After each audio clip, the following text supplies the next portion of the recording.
dan merasa dapat kenyamanan manakala para suami itu masih punya pasangan. Jadi di situ masih ada harapan. Di kira-kira tugas ibu ini lebih berat ya, karena dimulai dari masa kandungan. Di situ ada masa pra kelahiran. Pasti mulai ibu-ibu mengandung itu diawali dengan kehati-hatian sampai bisa sukses melahirkan anak. Makanya pendidikan itu diawali dari keluarga, bahwa keluarga itu tempat pendidikan yang pertama, pendidikan yang utama. Karena apa? Waktu keluarga itu lebih banyak, keluarga itu harus lebih serius. Janganlah kita punya anak yang merasa sekolah terus anak-anak kita serahkan kepada sekolah, tidak. Tapi pendidikan keluarga itu pendidikan yang pertama dan utama, dari mulai kelahiran anak sampai mereka menginjak remaja, bahkan sampai rumah tangga, semuanya tidak luput dari peran seorang ibu. Jadi untuk itu dalam keluarga para ibu pertama adalah untuk bisa menyelamatkan anak, itu adalah mengajarkan Islam kepada anak-anaknya, kepada keluarganya, perintahnya agar bisa terhindar dari perbuatan yang buruk, dari perbuatan yang menjerumuskan keluarga ke dalam api neraka. Ayat ini hati-hati ya. Untuk tugas zaman sekarang rupanya tidak mudah, karena pengaruh sekarang itu lebih berat ya, pengaruhnya lebih besar. Mungkin kita melaksanakan perintah Allah ayat ini harus dengan ekstra ya, dan kehati-hatian. Upaya dengan cara metode yaitu dalam pembentukan karakter anak, terutama anak itu dibentuk akhlaknya, anak itu dibentuk moralnya. Karena keselamatan dalam agama itu satu ukurannya adalah akhlak, moral dan budi pekertinya. Jadi intinya agama adalah akhlak atau moralnya. Itu dalam langkah-langkah ini kami selaku para guru sudah terbiasa, insya Allah, dari metode pendidikan dari dulu. Pertama adalah memberikan keteladanan.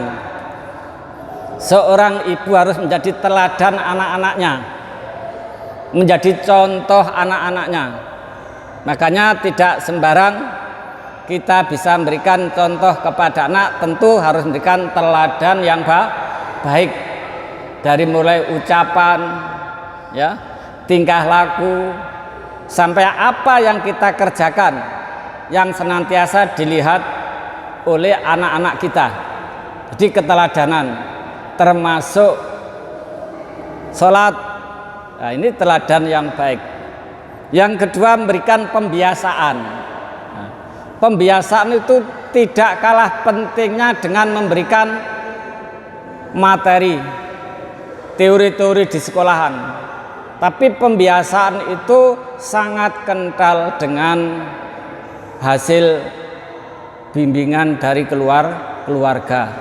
Di pembiasaan anak kita bagaimana mulai bangun tidur, mulai berangkat sekolah, sampai aktivitas anak itu mau tidur lagi. Pembiasaan itu harus dibentuk. Yang ketiga adalah diberikan nasihat. Jangan sampai bosan-bosan memberikan nasihat kepada anaknya. Rupanya orang zaman sekarang itu sudah terlalu pasrah dengan anak-anak manakala sudah sekolah, pendidikannya sudah tinggi, merasa malu, oh anak saya sekolahnya sudah tinggi, tentu sudah punya kebiasaan yang baik, belum tentu. Jadi nasihat itu bentuk teguran, itu bentuk dari kasih sayang. Harus selalu kita dekat dengan anak, karena anak itu butuh sentuhan, butuh tertawa guyon bareng, ya. Itu bagian nasihat itu bisa diberikan sambil itu, dengan nasihat bisa gurauan, teori-teori yang tidak membosankan bagi anak. Jadi perlu nasihat. Kalau anak merasa dinasihati, cara Jawa niku rumangsa diuwongno, alhamdulillah saya ditegur oleh orang tua saya, ibu saya. Jadi anak itu senang, ya, tidak merasa jauh. Juga harus ada pengawasan, diawasi. Pengawasan anak saya ini temannya sama siapa, anak saya itu bergaulnya sama siapa, di mana tempatnya. Manakala sudah tepat, patut alhamdulillah ternyata temannya sama si A, sama si B. Karena kalau ingin melihat bagaimana aslinya hasil bimbingan kita bisa melihat siapa teman anak kita, siapa teman bergaul dengan anak kita. Rupanya perlu pengawasan. Kalau sekarang rupanya anak-anak itu tugasnya agak berat, ya, karena pergaulan sekarang itu rupanya sangat, ya, menjerumuskan anak, ya, dengan adanya pengaruh-pengaruh itu, ya, mulai cangkruan, ya, sampai dengan adanya kegiatan-kegiatan yang lain. Setelah diawasi, kalau anak itu baik, kalau anak itu sudah bisa, istilahnya orang tua itu menikmati kata Allah qurrata a'yun sebagai doa kita, Robbana hablana min azwajina wa dzurriyyatina qurrata a'yun. Kalau anak kita sudah menyenangkan hati, itulah yang bisa membahagiakan hati orang tua. Jadi anak ini menyenangkan, ya, mulai ucapan, mulai tingkah laku, termasuk kegiatan sehari-hari. Ternyata anak kita itu sudah melakukan kegiatan-kegiatan yang positif. Ini kita patut bersyukur. Berarti cita-cita kita yang diajarkan oleh Allah dalam Al-Quran, Robbana hablana min azwajina wa dzurriyyatina qurrata a'yun waj'alna lil muttaqina imama. Harus kita selalu berdoa ini. Jadi kalau sudah anak itu baik, ya, menggembirakan orang tua, kalau kita evaluasi perlu kita berikan hadiah, ya. Perlu hadiah itu ditarik, hadiah yang ukurannya sesuai dengan usiaan anak. Jadi disupport. Manakala anak itu baik, nak, ya, Duk, kamu minta hadiah apa? Nah, diajak, bila perlu diajak, ya, ditarik hadiahnya apa. Jangan kita tidak evaluasi anak karena orang tua terlalu sayang, ternyata tahu-tahu memberikan hadiah yang tanpa ada tuntutan reward apa-apa. Tahu-tahu anak dibelikan sepeda motor, ya, yang belum pada usianya, hadiah. Manakala ada kekurangan, anak itu juga perlu dihukum, ya. Manakala kita awasi, hukuman itu perlu. Jadi itulah untuk tahapan-tahapan berikan bagi anak-anak kita. Tapi ini adalah satu langkah, dimulai keteladanan. Kalau anak itu tidak suka mendengarkan sesuatu yang ngerasani wong, kita jangan ngerasani orang lain di depan anak, ya. Kita jangan bertengkar suami istri di depan anak, karena ada anak itu gak seneng ono wong ngerasani sejak kecil itu berdosa, ya. Anak itu tidak senang, jiwanya seperti itu ada anak itu. Sampai guyon kecil-kecil sampai bungkem mulutnya orang tua, dia kecil itu karena dia itu, ya, tidak senang dengan ada rasan-rasan itu. Jadi alhamdulillah. Jadi keteladanan kita mulai tidak mudah menghibah ya orang lain, tidak boleh, memang itu juga berdosa. Terutama alhamdulillah kebiasaan yang paling mengena yang dapat kita nikmati termasuk qurrata ayun itu manakala anak kita mulai dari sholatnya ya, sholatnya sudah tidak mulai diperintah, mulai dari kebiasaan mengaji. Alhamdulillah anak-anak kita kok masih istiqomah ya, kok masih istiqomah anak kita mengajinya. Setiap selesai sholat mereka masih mengaji sampai usia berapapun kebiasaan mengaji itu perlu, sampai usia remaja, bahkan sampai kalau kebiasaan itu sampai menginjak dewasa. Jadi tidak menyanyiakan waktu untuk mengaji. Terutama para jamaah ibu-ibu yang di sini, kami merasa kehilangan anak-anak yang bagian selatan ya. Saya itu setiap asar, setiap subuh itu di pondok mengawasi anak-anak yang ngaji. Asar banyak 40 anak lebih, subuh juga, tapi banyak di lingkungan yang sini itu belum bisa memberangkatkan anaknya ke sana. Walaupun saya itu sudah senang dengan jumlah anak di sana yang banyak itu saya tahu, tapi saya masih melihat anaknya siapa yang tidak pernah ke pondok. Nah, ini anak-anak usia belajar ya, apalagi ustadznya enak ngajarnya dengan nadhomnya, dengan lagu ya, nahwan, hayati, sampai berapa lagu bisa semua dikuasai ya, 5 lagu pun lebih.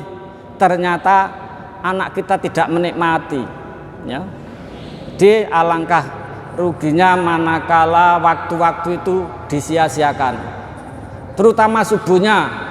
Kalau anak kita masih berangkat subuh berani ke pondok, berarti anak itu masih setor hafalan, karena subuh itu waktunya setor hafalan. Dan setor hafalan itu tiap bulannya itu ada kolom, bulan Mei itu tanggal berapa setor surat apa, itu di situ tercatat. Jadi kalau anak kita masih mau berangkat, masih mau diantar ke pondok, otomatis ya anak kita itu setor hafalan. Berarti malam-malamnya anak itu merekam ya, anak itu punya memori. Jadi ini anak-anak, terutama modal anak usia 4 tahun itu 50% kecerdasannya sudah bisa dilihat. Jadi anak yang usia 4 tahun itu kecerdasannya 50% IQ-nya sudah bisa dilihat. Imani-mani kalau anak itu bakatnya ada ternyata tidak dimanfaatkan. Anak ini cerdas sekali. Dimanfaatkan potensi itu, dikawal sampai anak itu besar. Ya. Kalau usia sekian, kalau kita menunjukkan Iqra, para ibu metode mengajar Iqra itu harus sudah tamat sampai jilid 6. Anak kita tamat TK itu harus sudah lulus sebenarnya.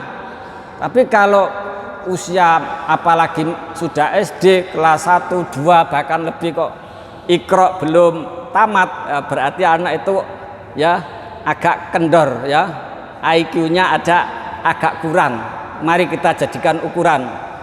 Nah, kalau seperti itu pun bisa kita raih kekurangan itu dengan pembiasaan waktunya yang lebih. Ini karena temanya adalah jaga diri dan keluarga, tidak main-main ya, tidak main-main judulnya dari siksa api neraka. Jadi kita ini perlu terutama pendidikan ya, diawali dari pembiasaan pembentukan moral, pengajaran agama dengan kebiasaan moral akhlak. Itu yang diutamakan adalah akhlaknya dulu ya, karena banyak orang yang pandai tapi ternyata akhlaknya kurang bagus. Jadi pembentukan akhlak itu lebih diutamakan, juga baru pengenalan pendidikan agama. Di para jamaah mari kita bersama-sama mendukung kami, terutama mensiar-siarkan pondok kita, ya. Apa yang saya katakan tadi benar, saya nagih, ya, anaknya ibu-ibu setelah asar, saya asar setelah dari pondok itu saya absen ke SMA, lewat jalan-jalan yang tidak ngaji itu enak, pegangan HP semuanya, ya, cuangkroan, cangkroan, pegangan HP semuanya. Dari mulai perumahan usia SMP yang tidak ngaji itu ya pegangan HP semuanya. Jadi ternyata sudah dilupakan, ya, dinina bubukan dengan kesenangan-kesenangan teknologi seperti itu. Ya, walaupun bagaimana kita tetap harus, ya, kerja keras untuk memberikan pembiasaan anak itu, terutama masalah agama. Kita diperintahkan oleh Allah Subhanahu wa taala, ya, agama Islam, ya. Tuntutannya agama Islam, inna dina indallahil Islam. Dia agama yang benar di sisi Allah adalah agama Islam. Wa may yabtaghi ghairal islami dina fala yuqbala minhu. Barang siapa yang memeluk agama selain Islam, taubatnya tidak akan diterima. Wa wa fil akhirati minal khosirin. Besok di akhirat termasuk orang-orang yang rugi. Jadi kita punya amanat dari Allah Subhanahu wa taala untuk memperkenalkan agama Islam, agama Allah yang sudah sempurna, ya, agama Allah yang sesuai dengan firman-Nya dalam surat Al-Maidah ayat 3, al-yauma akmaltu lakum dinakum wa atmamtu alaikum nikmati wa raditu lakumul Islam madina. Hari ini aku Allah menyempurnakan Islam sebagai agamamu, dan aku Allah menyempurnakan nikmatku kepadamu, dan aku Allah ridho Islam sebagai agamamu. Jadi kita bersyukur, ya, memeluk agama Islam, agama yang sempurna, agama yang merupakan nikmat yang besar, dan agama yang diridhoi oleh Allah Subhanahu wa ta'ala. Manakala anak kita tidak kita kuatkan dengan agama Islam, maka tidak kemungkinan nanti manakala dewasa itu dia memeluk agama lain.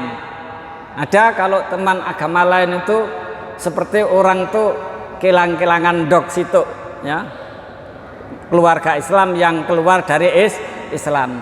Karena dikatakan kilangan-kilangan dok situ itu karena apa? Doa mereka, doanya juga sudah diterima oleh Allah, ya. Mereka tobatnya tidak diterima oleh Allah Subhanahu wa ta'ala. Wa may yabtaghi ghairal islami dina fala yuqbala minhu fawa fil akhirati minal khosirin. Barang siapa yang memeluk agama selain Islam, tobatnya tidak akan diterima. Fala yuqbala minhu, doanya tidak bisa diterima. Percuma mereka berdoa, ada orang tua yang meninggal ikut doakan, ikut mengantar ke kuburan, ikut nyelameti, percuma. Mereka sudah sia-sia apa yang dikatakan oleh Allah, wa fil akhirati minal khosirin. Karena suatu saat tidak kalah kemungkinan nanti mungkin keluarga kita itu kena pengaruh itu, ya, kena pengaruh yang tidak bisa mempertahankan agamanya, ya. Saya punya teman dulu satu kos itu, ya, orangnya ganteng tidur sama saya, ya. Ternyata saya tahu kabarnya mereka memeluk agama selain Islam, ya, imani, ya. Jadi mereka itu melepas agamanya, ini mempertaruhkan agama dengan urusan kepentingan dunia, ya. Mungkin karena dapat pekerjaan, atau mungkin karena dapat wanita, cewek, ya, semacam itu. Akhirnya agama yang jadi taruhannya. Jadi kita perkokoh, ya, keislaman kita ini di hati anak-anak. Wa may yabtaghi ghairal islami dina fala yuqbala minhu fa huwa fil akhirati minal khosirin. Jadi manakala anak kita itu lari ya dari agama mungkin karena sesuatu hal itu, termasuk orang-orang yang rugi ya. Dalam agama Islam satu pedoman yang harus bisa dimiliki kesempurnaannya Islam adalah harus bisa membaca Al-Quran ya, karena Al-Quran itu sebagai petunjuk agama. Kalau anak itu nggak bisa ngaji ya, otomatis agamanya itu lemah, karena semua petunjuk, semua nasihat dalam kehidupan dan termasuk petunjuk rahasia hidup di akhirat, di situ semuanya ada di Al-Quran. Manakala anak kita tidak bisa membaca Al-Quran, tidak bisa paham Al-Quran, maka sudah otomatis ya anak kita itu menjadi orang yang buta ya. Apalagi buta itu bukan buta matanya saja, tapi buta itu bisa juga dalam arti buta mata hatinya, yang tidak bisa paham atau membaca Al-Quran sama sekali. Karena Al-Quran jelas di situ adalah sebagai petunjuk ya. Inna hadzal Qur'anu yahdi lillati hiya aqwam. Al-Quran itu sesungguhnya adalah petunjuk bagi orang-orang yang lebih, bagi orang-orang yang punya kemampuan. Makanya untuk belajar Al-Quran sebenarnya tidak sulit ya. Banyak orang yang diberikan keterbelakangan fisik ya, bisa dikatakan idiot, bisa dikatakan orang itu IQ-nya rendah, tapi ternyata yang kita lihat dalam TV waktu lomba Al-Quran tahfidz itu ternyata anak-anak seperti itu diberikan kelebihan. Ternyata Al-Quran itu lebih termasuk mudah. Al-Quran itu banyak keajaibannya. Maka oleh karena itu kita harus benar-benar ekstra ya. Manakala anak kita itu buta dengan Al-Quran, besok di akhirat menjadi orang yang benar-benar buta ya. Wa man kana fi hadhil a'ma fa wa fil akhirati a'ma wa adallu sabila ya. Barang siapa yang buta hatinya di dunia, kosong dari petunjuk Al-Quran ya, maka sudah otomatis di akhirat akan buta, termasuk tersesat dari jalan yang benar-benar jauh tersesat. Oleh karena itu para jamaah rahimakumullah, kewajiban kita para ibu jangan sibuk dengan urusan materi saja, jangan sibuk dengan urusan pribadinya ya, tapi bagaimana kita menanamkan tugas dari Allah Subhanahu wa taala mengantarkan anak-anak kita untuk bisa belajar agama, untuk bisa mempunyai akhlak dan budi pekerti yang baik. Oleh karena itu karakter ibu ya sangat mewarnai dengan hasil didikan anak itu. Jadi anak itu mulai tingkah lakunya, ucapannya, karo ibunya itu perasaannya halus. Anak itu juga menjadi anak yang penurut ya. Anak itu juga lemah lembut. Tapi kalau didikan keluarga itu kasar ya, anak itu sudah otomatis akan mendapatkan meniru ya dari perilaku-perilaku yang kasar. Dari sini kami mengajak ya, kami keluarga kami termasuk para ibu, mari kita itu untuk berbuat sesuatu yang baik. Ada pesan Allah Subhanahu wa taala dalam Al-Qur'an, petunjuk ini lengkap. Ya ayyuhalladzina amanu inna min azwajikum wa auladikum atuwalakum fahdaru wa in taf'alu wa tasfahu wa taghfiru innama amwalukum wa auladukum fitnah wa wallahu indahu ajrun adzim. Hai orang-orang yang beriman, sesungguhnya di antara istri-istrimu, anak-anakmu ada yang jadi musuh bagimu, maka berhati-hatilah kamu terhadap mereka. Jika kamu memaafkan dan tidak memarahi serta mengampuni mereka, maka sesungguhnya Allah Maha Pengampun lagi Maha Penyayang. Sesungguhnya hartamu dan anak-anakmu hanyalah cobaan bagimu. Di sisi Allah lah pahala yang besar. Ini ada petunjuk yang bagus ya dari Allah Subhanahu wa taala. Orang yang beriman ya ayyuhalladzina amanu min azwajikum wa auladikum aduun. Sesungguhnya istri-istrimu atau suami-suamimu, anak-anakmu itu adalah musuh ya. Istri kok jadi musuh? Mangkolo-kolo istri atau suami ya enak juga jadi musuh. Jadi di suatu saat itu tidak musuh selamanya. Jadi anak juga menjadi musuh. Di situ ada petunjuk dari Allah, fahdaru, berhati-hatilah. Maka dalam berhati-hati, manakala kita menangani musuh-musuh kita, ada petunjuk dari Allah Subhanahu wa taala. Tidak menurut hawa nafsu kita sendiri. Jadi kalau kita punya masalah dengan suami, punya masalah dengan anak, diperintahkan oleh Allah fahdaru, supaya berhati-hati. Hati-hati cara menanganinya. Tidak langsung ya ditangani. Biasanya wanita pola pikirnya nggih nyuwun sewu ya rada wet ngono nggih.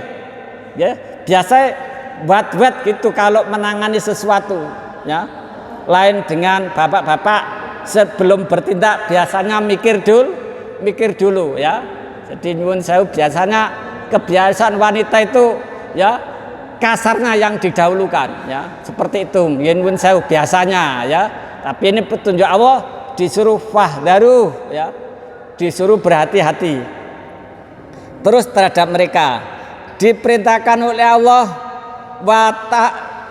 wa in ta'fu, manakala memaafkan, wa tafsahu, tidak memarahi, wa taghfiru, dengan mengampuni. Lah ini jadi orang-orang kita yang berada di sini diberikan petunjuk oleh Allah ya. Ternyata harus pertama adalah memaafkan. Yang kedua tidak memarahi ya. Biasanya memarahi dengan memaafkan itu memarahi yang didahulukan. Ternyata dimaafkan dulu. Terus tidak memarahi. Yang ketiga mengampuni. Jadi segala sesuatu itu ada solusi. Sesungguhnya Allah Maha Pengampun lagi Maha Penyayang. Jadi para ibu-ibu, ini adalah satu petunjuk dari Allah, innama amwalukum wa auladukum fitnah. Sesungguhnya hartamu, anak-anakmu adalah cobaan ya, cobaan bagi orang tuanya. Makanya bersyukur manakala bapak-bapak, ibu-ibu punya anak yang penurut, patut bersyukur ya. Alhamdulillah sudah punya anak yang bisa mandiri, patut bersyukur ya. Sehingga orang tua gak repot-repot lagi, tensinya naik ya. Orang tua lagi gak bengok-bengok kepada anaknya ya. Tidak harus mengawasi anak terus-menerus.